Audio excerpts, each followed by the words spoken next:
Let's talk clean hands, one of my favorite subjects. Keeping your hands clean is one of the most important steps to avoid getting sick and spreading germs, according to the CDC. It was essential during the early days of the pandemic, but a new survey reveals the public is slipping back into some bad habits. We've got Larry Barde, owner of Enviro-Master Austin, joining us this morning to talk more about this and why we got to keep going with this. Good morning, sir. How are you? Morning, Casey. How are you today? Doing pretty good. So talk about this. I mean, is it possible that people have forgotten that there are other things to worry about besides COVID and they've stopped washing their hands? What's going on here?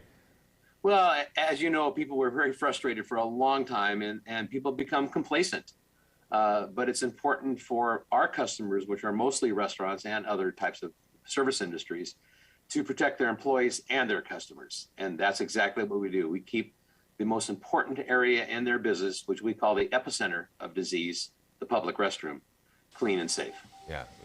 What do y'all do, by the way? You kind of clean restrooms, or? Well, we do what no one else can do or will do.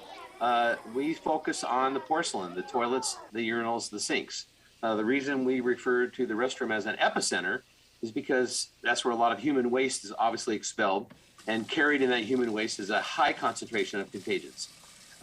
And every time the toilet is flushed or urinal is flushed, millions of particles carry all those bugs into the air and they land on all the touch surfaces. So one of the products that we use, a proprietary product, is a hospital grade disinfectant. And we use a machine called a virus vaporizer. And when we spray that, it causes a magnetic effect and this very fine mist. And so it covers every crack, every surface, every touch point in the restroom, and takes it to 99.999% germ-free upon completion of our service when we come in on a weekly basis. No. So what are some of the germs and viruses that we still need to be concerned about besides COVID? Well, that's a great question. There's 7 of the most serious bugs. A lot of them you don't see or hear about every time is norovirus, MRSA, Salmonella, E. coli, hepatitis A. But the 2 that are really common that everybody really needs to be concerned with, Casey, are rhinovirus, which is the common cold, and influenza, which is the flu.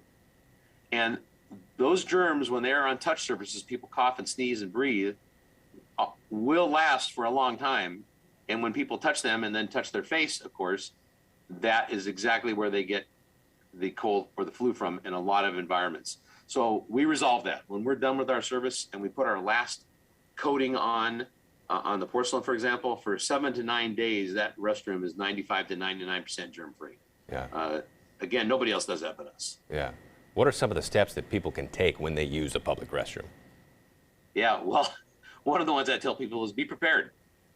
Get in, get out fast. Don't dawdle. Don't sit in there and have long conversations, because that just opens the door. Another thing I tell people to look for a certificate of disinfection, showing that someone, especially us, is taking care of that restroom and not leaving contagions behind. But I'll tell you, one of the important ones I try to explain to people is don't use electric hand dryers. They are terrible. You're talking about a moist environment and then a hotter environment, which, what does that do? It grows germs. And so when you put your hand under a hot air dryer, all you're doing is blowing contagions all over your hands, and you're just enhancing the opportunity to get sick. It's terrible. Yeah. Well, you don't have to tell me twice about any of that. Thank you so much, sir, for coming on. I appreciate you. Stay clean, everybody.